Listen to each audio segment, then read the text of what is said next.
Olá, pessoal, bom dia. Todo mundo acordado já aí cedinho nas férias? Bom, para quem não me conhece, eu sou a doutora Ana Carolina, sou uma das médicas pediatras aqui do Criando Sem Crise e hoje eu vim falar um assunto muito importante com vocês para essa época do ano aqui de dezembro, né? Todo mundo já aí nos preparativos, arrumando mala, preparando para as festas, para passar, quem sabe, um tempo na praia, na casa de algum parente que tenha piscina. Só que para a gente poder curtir esse período de uma forma legal, né, da melhor forma possível, é importante a gente estar atento e tomar alguns cuidados antes de levar as nossas crianças aí juntos nessa aventura. Então hoje eu vim falar para vocês dos 5 principais cuidados que vocês devem ter antes de viajar, seja para a praia, seja para a piscina, para evitar ter muita dor de cabeça aí durante o passeio. Bom, então vamos lá. O primeiro grande cuidado que a gente deve ter é com relação a não perder essa criança. Ah, doutor, mas que coisa mais básica, né? Até parece, a gente está prestando atenção.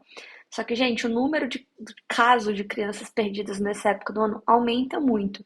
E às vezes são justamente em locais que vocês já estão acostumados a ir. Só que agora o número de pessoas que está na mesma praia dobra, triplica. Então você sente aquela confiança de achar que é um lugar conhecido, mas com um número de pessoas muito maior. E aí a própria criança também estava acostumada até então a andar sozinha, mas essa época do ano realmente exige uma atenção redobrada. Então, primeiro de tudo, eu acho que vocês já sabem, mas é importante reforçar, a gente não pode desgrudar o olho de criança em locais próximos de piscina, né, próximos de água, principalmente. Porque além do risco de perder a criança, você ainda tem o risco de ter um afogamento, que é um dos cuidados que a gente vai falar aqui também. Então, algumas dicas básicas. Eu não sei se vocês já ouviram falar, se alguém já teve a experiência de quando está na praia, de ver o que acontece quando alguém acha uma criança perdida. Então, essa é uma prática que começou na Argentina e que aos pouquinhos foi chegando aqui no Brasil também, pelas praias do sul, e é uma técnica que se espalhou ainda bem, que é o seguinte: se você viu uma criança perdida na praia sozinha, você coloca ela aqui, sentada nas suas costas, para que ela fique alta, e começa a bater palmas. E aí as pessoas que estão ao redor, aos poucos, vão batendo palmas também, até que essas palmas se espalhem. E aí, se você perceber, né, você ouvindo as pessoas batendo palma, já começa a contar suas crianças. Falou, opa, perdi uma. Vai indo em direção dessas palmas, vai seguindo as palmas e vai procurando no alto para você ver se você consegue visualizar o seu filho. Então, isso é importante os pais saberem, para eles saberem quando procurar e também como agir caso você encontre uma criança perdida, para ajudar outras famílias também. Além disso, existem algumas praias que já fornecem, alguns estados aqui no Brasil já fornecem. Se você está numa praia que não tem essa prática, você pode se planejar para fazer, que é o uso de pulseiras com identificação, principalmente para crianças pequenas. Então você coloca uma pulseirinha com o nome da criança, com a idade da criança, com o nome de um dos pais e um telefone para contato. Que aí, caso ela se perca, ela pode falar com alguém ali na praia, algum adulto, que vai ajudar a telefonar para vocês e aí vocês se reencontram. Além disso, é sempre importante com as crianças mais velhas marcar um ponto de encontro. Então não adianta falar assim, mamãe e papai estão aqui. Aí a criança saiu, correu, foi pegar um picolé e ela não te acha mais. Então procure ficar perto de locais facilmente identificáveis, principalmente se tiver posto policial, posto salva-vidas, é um ótimo lugar para se estar, né? Também ajuda com a questão do afogamento. Mas se ficar perto de uma barraquinha de comida, ou se vocês estiverem numa barraca grande, a gente, né? Às vezes eu vou caminhar na praia, fico, ai meu Deus do céu, onde que tá meu guarda-sol mesmo? Então, assim, procurem usar, se vocês levarem o seu próprio guarda-sol, não tiver nada na praia, uma praia mais deserta, procurem guarda-sóis com cores mais vibrantes, com cores diferentes. E ensinem a criança a como encontrar o local onde vocês estão. Lembrando que nem para adulto é fácil nessa época do ano. E de toda forma, reforçando que não, isso é para um imprevisto, né? Então, caso essa criança foi dar uma caminhada com ela, se perdeu no meio do caminho, para que ela tenha a chance de se encontrar sozinha. Mas aí, o ideal é que em nenhum momento a gente deixe uma criança sozinha, andando seja na praia, seja numa casa com piscina. Então, essa foi a primeira dica, né? O primeiro cuidado a se tomar para não perder uma criança. O segundo cuidado é com relação à alimentação e ingesta de líquidos, né? A hidratação. Eu não vou me adentrar muito no assunto assim de como fazer para manter essa dieta durante as férias, né? Como fazer para conseguir manter uma qualidade. A doutora Marina fez uma live só sobre esse assunto na semana passada. Então tá aqui no nosso canal do YouTube. Quando acabar esse daqui, vocês já aproveitam e passam lá para ver também algumas dicas importantes sobre como manter a alimentação durante as férias. Mas o que eu vou falar para vocês é o seguinte: essa é a época do ano, justamente ali pelo motivo 1 também, né? É uma época muito quente, com um número de circulação de pessoas muito grande, muitas pessoas diferentes, passando em locais apertados, com a quantidade de pessoas muito grande. Então, também é uma época do ano muito propensas às famosas viroses, né? Então, o termo técnico gastroenterite aguda, na grande maioria das vezes viral, mas pode ser bacteriana também aí por uma intoxicação alimentar. E que, assim, quem já passou por isso sabe que acaba com a viagem, né? Porque a criança começa a vomitar, a criança começa a ter diarreia, muitas vezes essas cidades de praia não têm estrutura hospitalar adequada, não tem estrutura de posto de saúde adequado, não dá conta do aumento do fluxo, né, desse grande aumento de circulação de pessoas que acontece nessa época do ano, não está preparado, não tem contingente, não tem equipe para isso tudo. Então você tenta ir no hospital, é outra dor de cabeça. Aí você tenta falar com o seu pediatra também está viajando, porque nós somos humanos e a gente também precisa descansar um pouco, e aí você não consegue. Então, não é incomum de ver pais desesperados essa época do ano com crianças aí com quadros de vômito e diarreia. Ah, doutora, mas se é viral, então a alimentação não vai fazer tanta diferença assim. Tudo bem, concordo que quando é um caso viral, a alimentação não foi o principal fator, mas a gente tem sim muitas doenças que são transmitidas por alimentos contaminados. E aí, nesse caso, escolher bem, prestar atenção na procedência dos alimentos vai fazer muita diferença. E mesmo que seja viral, se a gente está comendo melhor, se a gente está mantendo uma nutrição adequada, o nosso corpo aguenta um pouco melhor. A criança já não está tão desidratada, então ela tolera um pouco mais aí uma noite ruim. Agora imagina, a criança passou o dia inteiro no sol, já estava desidratada, já tinha ingerido pouco líquido, já chega em casa à noite, assim, hipertérmica, né, fazendo temperatura alta simplesmente pelo calor e começa a vomitar. Essa criança já tem uma reserva ali muito menor para tolerar esse problema. Então a dica é, para crianças pequenas, levem comida de casa, escolham bem os alimentos que vocês vão levar. Então tem que ser alimentos que tenham uma boa conservação, que não vão estragar se ficar 2 ou 3 horas ali fora da geladeira. E lembrar, caso você leve, né, frutas ou outros alimentos mais sensíveis, dê primeiro a estes alimentos quando chegar na praia, para que eles não fiquem muito tempo ali expostos ao sol, fora da temperatura adequada. Procure usar frutas mais aquosas, que tenham uma quantidade maior de líquido, como por exemplo a melancia, o melão. Evite frutas com a digestibilidade um pouco mais pesadas, né? O abacate, que é um pouco mais gorduroso, a manga, que por vezes também é difícil de digerir. E não se esqueçam em nenhum momento de manter essa criança hidratada. Então, água, água, água. Nessa época do ano, tudo bem dar um pouquinho de suco, água de coco, uma vitamina, mas assim, água, gente, muito importante. Não deixem de dar água para a criança. Não deixem para lembrar da água só à noite quando chegar em casa, porque a criança já pode ter desenvolvido, sim, algum grau de desidratação só pelo calor. Outra dica que eu sempre dou para os pais no consultório, né? Os pais ali da introdução alimentar. Então a gente ensina a fazer a janela imunológica, a introduzir alimentos diferentes ali naquele período que a criança está começando a formar a imunidade dela. Mas, gente, bom senso. A gente, quando eu falo que precisa dar camarão pelo menos uma vez antes de um ano, é assim, é um dia que você estiver em casa, em 2 pessoas, perto de um hospital conhecido. Não vão deixar, pelo amor de Deus, para dar camarão a primeira vez, um dia que você está numa praia, onde você não sabe a procedência desse camarão, onde você não sabe sequer se tem hospital, onde você não levou um remédio antialérgico, e aí você resolve dar aquele camarão, né? Você não sabe se esse camarão está limpo. Então, assim, não deixem para dar alimentos novos para a criança nessas situações. Então, opte pelos alimentos mais seguros, alimentos que você já deu várias vezes e a criança tolerou bem. Não vamos tentar inventar moda, e correr atrás de grandes novidades nessa época do ano, por favor. Além disso, né, por último,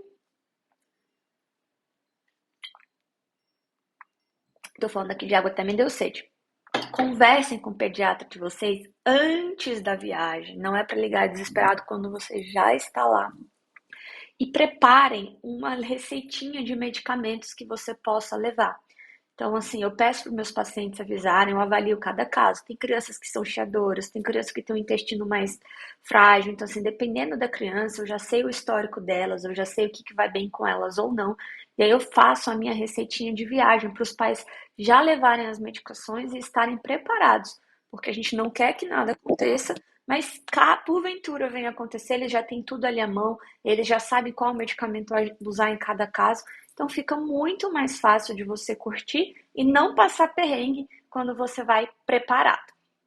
Então, o primeiro cuidado foi como não perder a criança na praia, e o segundo cuidado foi como manter essa criança bem alimentada e hidratada, mesmo durante as férias. O terceiro cuidado que a gente tem que ter é uma dúvida muito comum no consultório, né? Assim, muito principalmente com relação às aulas de natação. São os cuidados com a pele da criança que está planejando aí passar tanto tempo assim na água. Com relação, então, aqui às piscinas, a gente tem que ter cuidado, sim, com a questão do cloro, né? A pele da criança é muito sensível e o cloro pode vir a agredir bastante. Mas também não adianta ser uma piscina não tratada, senão ela vai acabar pegando outras infecções provenientes ali da água. Então, o ideal seriam as piscinas tratadas com ozônio ou água salina.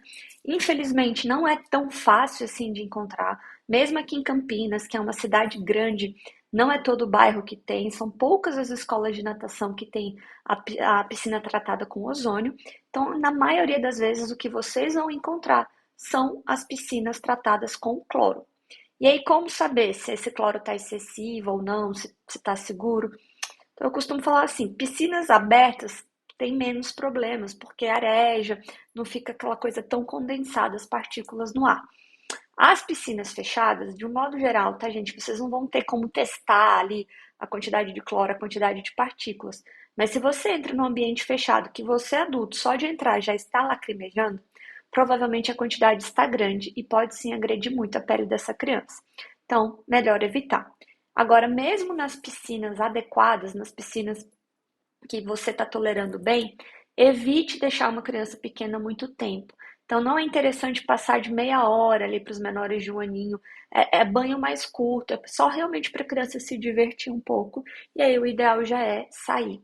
Depois de sair da piscina, ducha. Então, se você tiver ali um banheiro disponível, você pode dar um banho mesmo completo, já passar um sabonetinho. Se não tiver a bucha, já resolve bem, já tira aquele excesso de partículas. E aí, gente, hidratar. Então, leve o hidratante. O hidratante aqui é mais importante do que o sabão, é mais importante do que o shampoo, né? O cabelo vai ficar duro ali, tudo bem, mas a pele pode trazer mais consequências. Então, leve o hidratante do seu filho com vocês. Saiu da piscina, ducha e umecta essa criança. Passa bastante creme, não tem problema se ficar branco, se marcar a roupa, se manchar a roupa, mas é importante a gente manter essa pele bem hidratada para que ela possa se recuperar rápido. Principalmente nas férias, né? Porque uma coisa é a aula de natação, que a criança vai uma vez por semana. Agora, se a gente começa a levar essa criança para a piscina todos os dias e essa pele for agredida todos os dias, favorece muito o aparecimento de doenças alérgicas, principalmente as doenças alérgicas, e se a piscina não está bem tratada, das micoses. Então, vamos curtir com moderação, para que quando a gente não volte para casa, a gente tenha mais dores de cabeça aí para poder resolver. E aí o terceiro cuidado está relacionado também com essa questão da pele, mas pensando de uma maneira maior aqui, a gente vai falar um pouquinho sobre os cuidados com o sol. Então, gente, o sol, o calor, a gente tem que lembrar que eles têm dois tipos de consequências diferentes. Nós temos as consequências a curto prazo, que seriam ali justamente as queimaduras, que dor de cabeça, né? Então, só quem já teve uma queimadura por sol sabe o quanto que é incômodo, o quanto é difícil dormir à noite. Eu lembro de eu criança, uma vez eu fui viajar, minha mãe era muito chata com protetor solar, mas eu fui viajar com uma tia minha. E ela liberou, deixou eu ficar no sol o tempo que eu quisesse, eu sou branquinha. Eu cheguei em casa e falo que eu não tava nem vermelha, eu tava roxa. as costas todas vermelhas, todas roxas. E assim, depois passando hidratante, pós-sol, maisena, tudo que existia para passar, nada aliviava. Eu lembro de chorar a madrugada inteira, falar que eu queria voltar para casa, pedir minha mãe. Então, assim, a gente precisa tomar cuidado. É extremamente dolorido você ter uma queimadura. Tem a questão da insolação também, então não só o efeito na pele, mas o mal-estar geral que isso causa, o risco de desidratação que isso causa, porque a gente acaba perdendo muito líquido pela pele. Então, se a pele está agredida, se essa pele está ferida, a água passa a evaporar, evaporar, evaporar, e o corpo não consegue se manter hidratado adequadamente. A criança pode vir a ter febre, pode sentir dores musculares, ela pode ter vômitos, e aí a gente acabar tendo que parar no pronto-socorro. E além disso, nós temos os efeitos a longo prazo do sol. Então a gente sabe que o câncer de pele continua sendo o câncer mais comum em adultos, o câncer maligno mais comum em adultos, e ele está extremamente associado à exposição solar. Então é importante a gente cuidar das nossas crianças, não só pelo presente, para evitar noites difíceis agora, mas para evitar um tratamento para câncer lá no futuro. Então, quais são os cuidados que a gente precisa ter com relação ao sol? Ah, não posso nem ver o sol de jeito nenhum? Não, a gente pode, é importante, inclusive, para a nossa saúde mental, para a produção de vitamina D. Então, faz bem, o sol também faz bem. Mas a gente precisa respeitar o sol e tomar alguns cuidados ali importantes. O primeiro cuidado, gente, é com relação ao horário. Então, nenhuma das medidas que eu vou falar aqui depois, seja protetor solar, roupa, nada disso justifica uma criança ficar no sol no período ali entre 11 da manhã e 3 da tarde. Nós moramos num país tropical, os raios solares aqui são muito fortes e ainda que você esteja na sombra, quando se trata de praia, muitas vezes esses raios solares vão ser refletidos pela areia, vão ser refletidos pela água do mar e a criança vai acabar queimando da mesma forma. E o mesmo é válido para o mormaço. Então a gente pensa assim, mas hoje tá frio, tá cheio de nuvem, não tem problema. Não, tem sim. Os estudos mostram que se até 84% da superfície ainda estiver coberta por nuvens, ainda tem radiação suficiente passando para poder levar a uma queimadura. Então, o ideal para crianças é estar expostos ao sol antes das 10 da manhã e depois das 4 da tarde. Ai, doutora, mas aí fica muito ruim, a gente não vai conseguir aproveitar as férias, né? A gente precisa fazer render o tempo. Gente, infelizmente, com criança pequena, a rotina acaba sendo diferente um pouco. Se você então pelo menos consegue uma praia que tem ali uma barraca, que não está na areia, né? Uma barraca de praia, com um pouco mais de estrutura, que você consiga deixar essa criança mais protegida por um tempo, tudo bem. Agora, se é uma praia sem infraestrutura, infelizmente não dá para correr esse risco. Lembrando, são consequências a curto prazo e também consequências a longo prazo. E mesmo nesses horários, então, adequados, então, tudo bem que você sai ali da praia 10, 10 e pouquinho, é importante a gente tomar medidas para proteger a pele dessa criança. Então, quais são essas medidas? Até os 6 meses de idade, não é indicado, não é seguro o uso de protetores solares. Então, até os 6 meses de idade, a gente realmente tem que tomar mais cuidado ainda para evitar a exposição dessa criança ao sol. E quando fizer, a gente vai então usar dos dispositivos mecânicos, as roupinhas de proteção ultravioleta, os chapéus, e de preferência chapéus que a aba seja longa o suficiente para cobrir aqui a sombra do nariz, aqueles chapéus que tem um excesso de tecido aqui atrás para poder cobrir também a parte de trás do pescoço, usar roupinhas de proteção ultravioleta, de preferência de manga comprida, elas realmente funcionam. Lembrando que quanto mais escuro o tecido, mais luz ele está barrando, mais luz ele está captando, e de preferência ficar na sombra, mesmo nesses horários considerados mais seguros. Depois dos 6 meses, aí a gente já pode sim, então, começar a usar os protetores solares. E aí, qual protetor eu escolho, doutora? Pode ser qualquer um? Pode ser o que eu tenho aqui na minha bolsa mesmo, vou passar na criança? Então, não. Crianças precisam, até os 2 anos, usar protetores solares específicos, que são chamados protetores solares físicos. Então, o que isso quer dizer?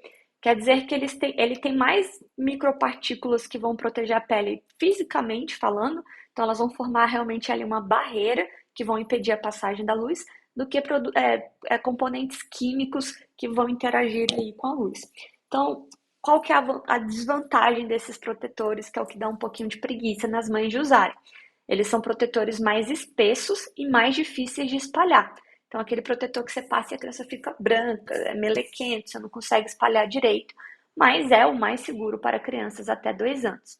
Então, eles podem ser compostos aí pelo óxido de zinco, é o mais comum, e também pelo dióxido de titânio. E é importante, principalmente, assim, nenhum protetor vai ser 100% físico, a maioria deles vai ter algum tipo de componente químico, é claro, mas é importante evitar os protetores com oxibenzona e parabenos, porque são possíveis disruptores endógenos, né? São substâncias que podem alterar aí o funcionamento dos hormônios no nosso corpo, no corpo das crianças, e em casos extremos levar até quadro de puberdade precoce, entre outras doenças aí do sistema endocrinológico, do sistema dos hormônios. Então, muito cuidado com a escolha dos protetores solares. Lembrar de passar o protetor no rosto também, e aí tem os protetores em bastão, que são um pouquinho mais fáceis de passar. Outros cuidados aí para se lembrar com relação aos protetores solares. Eles demoram um tempo ali que vai de 15 a 30 minutos até efetivamente começar a fazer ação. Então não adianta você chegar na praia, passar o protetor, e na hora que você chega na praia, a criança já está daquele jeito, né? Louca, enlouquecida, querendo sair correndo, às vezes quer brincar, quer montar castelinho. Então não adianta você passar o protetor na hora que você chega na praia. O correto é passar o protetor ainda em casa e de preferência na hora que a criança ainda está até sem roupinha, que aí não tem perigo de você esquecer alguma área. Depois, quando você coloca a roupa de proteção ultravioleta, você pode só passar o protetor nas áreas expostas. Mas eu sugiro que essa primeira aplicação ainda em casa, aproveita a criança sem roupinha e já dá uma geral ali. Depois, na praia, a cada 2 horas, ou toda vez que a criança for na água ou suar, a gente esquece do suor, né? Mas às vezes criança mais velha, você passou o protetor aí, foi jogar bola, foi brincar, ficou um tempo embaixo do sol, voltou escorrendo, precisa repassar o protetor. Não adianta achar que aquele protetor que se passou em casa de manhã vai fazer efeito durante toda a tarde. Aí uma dica também é que existem os protetores em aerossol, que são muito mais fáceis de passar, né? Você joga assim um sprayzinho. O problema é que eles costumam ser mais caros. Então, para passar no corpo inteiro, às vezes fica um pouco puxado.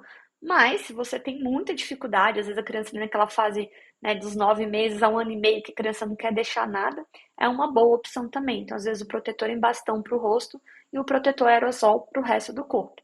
Não recomendo passar o aerosol no rosto, justamente pelo risco de acabar caindo no olhinho e aí a gente tem uma conjuntivite química, outra dor de cabeça. Com relação às praias que tem muitos mosquitos, então, gente, lembrar que repelente também é algo que tem que se pensar antes de fazer uso. O repelente, ele não deixa de ser um veneno, ele é um veneno para o bicho e também é um veneno para o nosso corpo. Então, a gente guarda realmente os repelentes para aquela.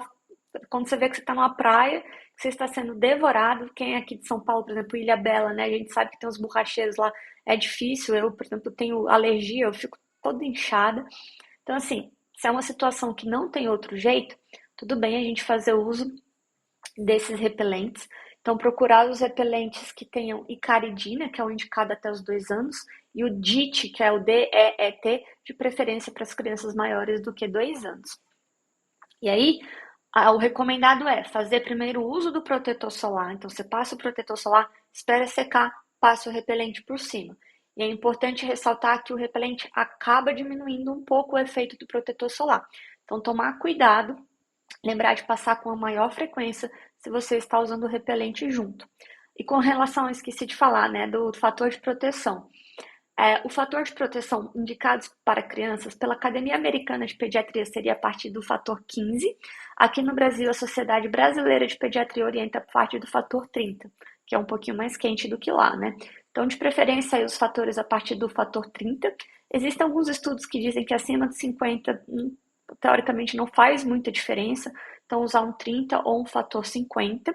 E tem que ser o protetor solar de amplo espectro. O que isso significa? Que ele protege tanto contra ultravioletas do tipo B, contra as radiações também do tipo A. Então, ele é o que mais protege, é a proteção mais completa e é o que a gente deve usar para crianças.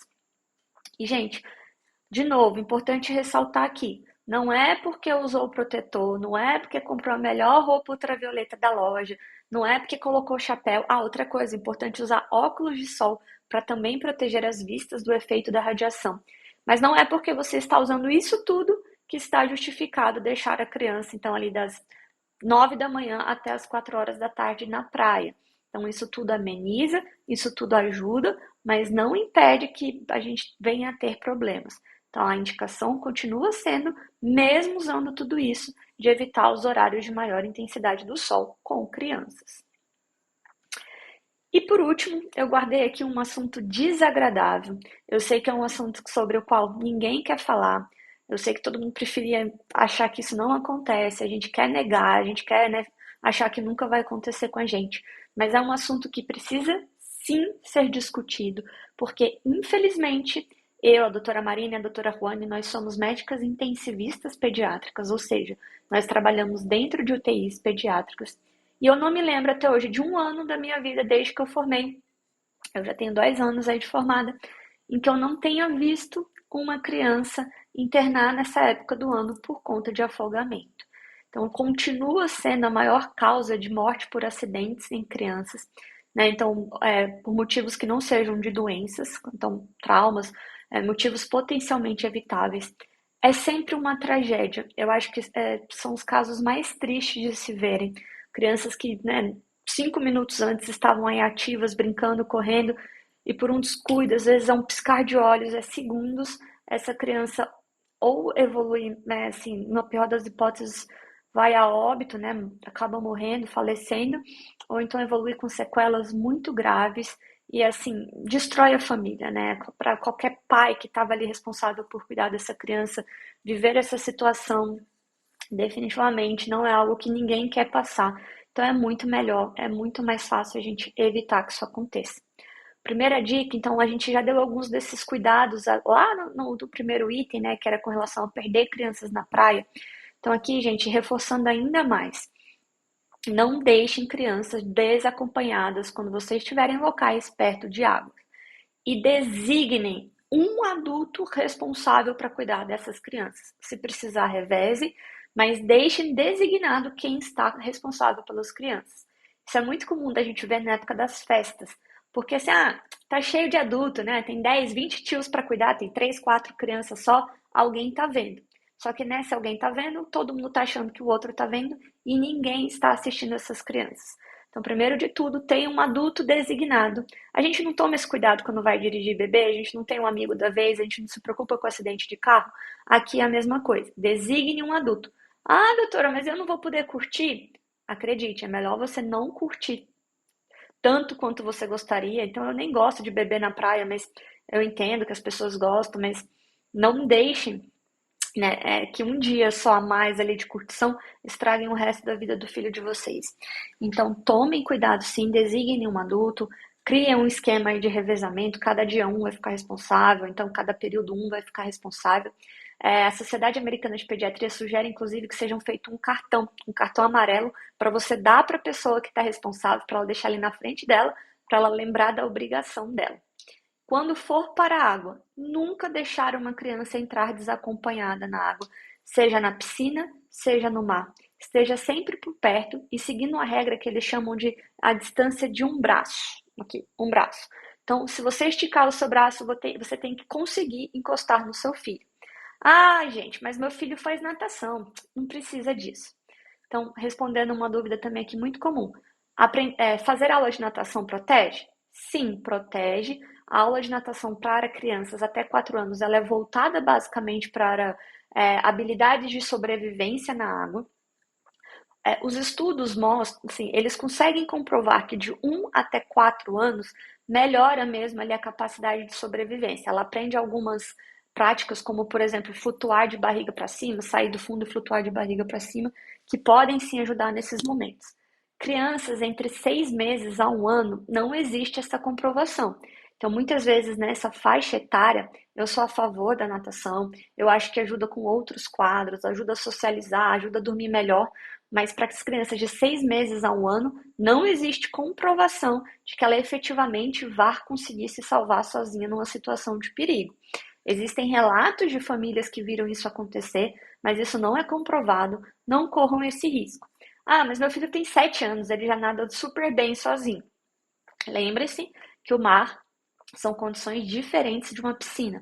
Você tem correnteza, você tem ondas, a onda puxa, leva essa criança para longe, ela não percebe, porque muitas vezes ela está ali distraída, curtindo, brincando, ela não percebe que está sendo puxada, então é muito perigoso. Então, assim, no mar e numa piscina, a distância ali principalmente no mar, né, de um braço da criança. Na piscina, tudo bem, às vezes você ficar sentado na borda, se já é uma criança maior que já tem confiança, mas é importante ter um adulto também ali, ou dentro da piscina, ou pelo menos sentado na borda, apto a pular, caso ele perceba que tem alguma criança afogando. E aqui também é importante fazer uma ressalva, gente. O afogamento, eu falo que Hollywood romantizou o afogamento. O afogamento, como é que a gente vê nos filmes, né? Tem uma pessoa afogando. Blá! Ai, socorro, socorro, e bate na água, e joga aquela água, e a pessoa tá gritando, e todo mundo se compadece e vai lá ajudar. Não poderia ser mais diferente do que acontece na vida real.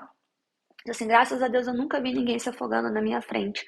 Mas para fazer um curso de primeiros socorros que nós damos aqui no Criando Sem Crise, eu vi muitos vídeos. E, gente, o afogamento ele é silencioso. Então a pessoa muitas vezes submerge. Então a criança, ela caiu dentro de uma piscina, submergiu. Nisso ela já não consegue respirar, acaba entrando água nos pulmões, ela já não consegue subir, porque quando entra água ela pesa mais, então ela não consegue subir, ela não consegue emitir som, ela perde a consciência, ela não consegue se movimentar, então ela não dá nenhum alarme para quem está do lado. Tem vídeos tenebrosos na internet, quem tiver a curiosidade depois quiser procurar, de crianças que caem dentro de piscinas cheias de gente e ninguém percebe que a criança caiu do lado delas. Então, por isso que é importante ter um adulto designado que esteja prestando atenção, que esteja contando as crianças a todo momento e que possa procurar rapidamente no fundo, caso ele perceba a ausência de alguma dessas crianças. E no mar ainda tem um perigo a mais. Então, se você está com a uma mão do seu filho, você consegue realmente segurá-lo e trazê-lo para si e levar então para a superfície para que os cuidados sejam prestados, caso você perceba que ele já chegou a engolir água, tudo bem, você pode fazer esse resgate. Agora, se você estava longe, se você não estava perto, você só se deu conta que seu filho sumiu e você vê ele lá longe, não é recomendado que você vá sozinho resgatá-lo. Por quê? Porque senão não é incomum que a correnteza te leve, que aconteça alguma coisa com você, que você também afogue. Você fala, ah, mas eu sei nadar. O mar é diferente e no desespero também, muitas vezes a gente não consegue fazer o que a gente achava que fazia. Então, nesse momento, o indicado é você procurar ajuda, lembrar de falar com as pessoas que estão ao seu redor, pedir para alguém chamar o salva-vidas, ainda que você vá tentar se aventurar, alguém tem que ter ido chamar o salva-vidas. Existem mecanismos na praia de segurança, helicópteros, enfim, porque se você for sozinho e acabar se afogando no meio do caminho, ninguém vai saber nem do seu filho e nem de você, e existe um risco de ter uma tragédia maior ainda. Então, caso essa distância não tenha sido respeitada, ele já está a mais de um braço de distância de você, chame a ajuda de quem está treinado e apto para fazer esse resgate.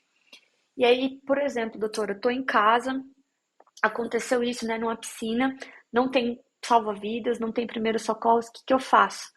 Então, aí, por isso que a gente reforça muito aqui, a gente fala que uma das nossas missões no Criando Sem Crise é levar o conhecimento e informar as pessoas da necessidade de estarem preparadas para primeiros socorros, de saber realizar manobras de desengasgo e manobras de reanimação. Então, no caso, se você encontrou uma criança já desfalecida numa piscina, você precisa tirar essa criança. Se você estiver sozinho, ligue para ajuda, peça ajuda. Se você estiver com outras pessoas, designe alguém para já ligar para pedir ajuda. Ligue para o SAMU ou para os bombeiros. Se tiver um carro de polícia passando ali na frente, chama a polícia. E aí deve-se ser iniciadas manobras de reanimação. Eu não vou conseguir explicar aqui hoje, porque senão a nossa live vai acabar se estendendo muito, mas nós temos vídeos aqui no canal sobre manobras de reanimação. Se a criança ainda está acordada, mas você vê que ela está engasgada com água, você pode só realizar as manobras de desengasgo. Nós também temos aqui. E a gente tem um curso de primeiros socorros, a gente tem tanto um online, que no momento não está aberto vagas para novas turmas, mas a gente avisa aqui quando for abrir. Já estamos programando, já dando um spoiler aqui, uma nova turma para o curso presencial que a gente realiza aqui em Campinas, que vai ser feito no primeiro sábado de fevereiro. Então a gente vai esperar o pessoal voltar das férias. A gente já fez uma agora no final do ano, no finalzinho de outubro. E quando o pessoal voltar das férias, a gente vai estar organizando então uma nova turma. Se você não tem condições de vir para cá, procure um curso de primeiros socorros na sua cidade. Muitas vezes os bombeiros fornecem cursos de primeiros socorros para a população e esteja aptos a agir nessas situações. Aqui no Brasil, a nossa consciência com relação a isso ainda é muito pequena, infelizmente.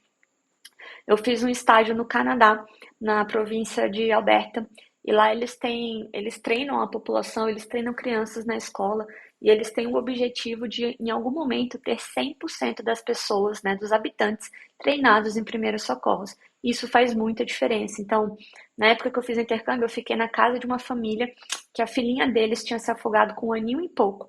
Eles estavam numa fazenda, o Canadá, assim como o Brasil, é muito grande. As distâncias são longas, eles estavam numa fazenda passando férias, tinha piscina. Quando deram por conta, a criança tinha saído de casa, caiu na piscina e a babá dela era treinada em primeiros socorros, fez todas as manobras e felizmente ela não teve nenhuma sequela. Então faz diferença começar as manobras o quanto antes. Então é importante saber, é importante que pelo menos um dos cuidadores esteja apto e saiba como fazer as manobras caso o pior venha a acontecer. E por último, que eu esqueci de falar ali antes, então, o que pode ajudar? Evitar estar prestando atenção, estar sempre a um braço de distância dessa criança, colocar na aula de natação ajuda sim, e também usar os dispositivos de segurança na hora de entrar na água. E aqui, gente, cuidado, o único dispositivo que comprovadamente evita afogamento é o colete salva-vidas, e de preferência o colete que tem aquela faixa que passa entre as pernas, porque garante que a criança flutue. As boias de braço, elas não são seguras, principalmente para o mar. Porque quem nunca viu que quando a onda vem, quando a criança sai da onda, uma boia já se foi. Então, elas podem ajudar, assim, ali na piscina, quando você tá junto, quando você tá do lado, e a criança quer ter um pouquinho mais ali de autonomia, quer tentar nadar, você pode colocar a boia e fique do lado observando, mas se você já tá a uma distância maior, ou se você for para o mar, use coletes salva-vidas, que eles são mais garantidos e eles realmente são os únicos que comprovadamente vão ajudar essa criança a boiar. Bom, eu sei que esse é um assunto pesado, eu sei que é um assunto que a gente não gostaria de ter que conversar, mas a gente achou importante reforçar e trazer isso aqui para vocês, para justamente a gente evitar tragédias. E eu espero que esse ano eu vou dar plantão aqui no finalzinho de ano, 30, 31 de dezembro, que eu não tenha nenhum caso desses lá internado, que aos poucos a gente vá cada vez mais conscientizando as pessoas e evitando que esse tipo de coisa aconteça com as nossas crianças. Então, só para a gente relembrar, os 5 cuidados, né? Primeiro, cuidado para não perder a criança na praia, então combine antes, use pulseirinha e se perder, lembre de bater palmas. Os segundos cuidados, cuide da alimentação e da hidratação dessa criança, não fuja muito, não, eu sei que é gostoso, mas evite ficar comendo muita besteira na praia, leve alguma coisa mais saudável e invista na água. Terceiros cuidados com a pele da criança depois de cloro ou água do mar também, então saiu da água, ducha, tira o excesso, hidratante, roupa seca, esqueci de falar isso também, então troca a roupinha da criança, lembrar que lugares úmidos e molhados são lugares excelentes para fungo, então deixar a criança muito tempo com a roupa molhada pode sim favorecer ao surgimento de candidíase, de monilias e outras infecções fúngicas, então troca a roupa dessa criança, deixa ela sequinho, repassa o protetor. Quarto cuidado então com a pele, então tenha um protetor adequado, tenha uma roupinha de proteção ultravioleta adequada e evite os horários de pico do sol. E, em quinto lugar, cuidados com o afogamento. Então, invista numa aula de natação, invista num bom colete, não desgrude os olhos e invista num bom curso de primeiros socorros para evitarmos tragédias, tá bom? Bom, espero que vocês tenham gostado. Falei até um pouco mais do que eu queria, a previsão aqui de 30 minutos, foi um pouquinho a mais, é porque o assunto realmente é muito importante. Se você gostou desse conteúdo, deixe aqui a sua curtida, indique para alguém, para alguma mamãe que você conhece, um pai, um tio que esteja indo viajar com crianças. Faz um checklist, confere se está tudo feito aí antes de viajar, indique para mais pessoas. E semana que vem a gente se encontra aqui de novo, a gente está aqui no nosso mês especial de férias. E aí eu vou falar para vocês sobre alguns cuidados para se ter com o uso de telas durante as férias. Então, assim, a ideia é ser uma live bem realista. Eu sei que falar que ninguém vai usar nenhuma vez durante as férias não é muito realista, eu sei que acontece, mas como a gente pode aí minimizar os danos, como a gente pode não ceder demais e evitar de ter uma dor de cabeça muito maior aí no futuro ou quando a gente voltar para casa mesmo. Tudo bem? Então, espero vocês aqui nesse mesmo bate-horário e nesse mesmo bate-local, quinta-feira às 8 horas da manhã. Vamos falar sobre os cuidados com as telas nas férias. Beijão, fiquem bem, boas férias para vocês, bom final de ano, bom Natal e a gente se vê semana que vem.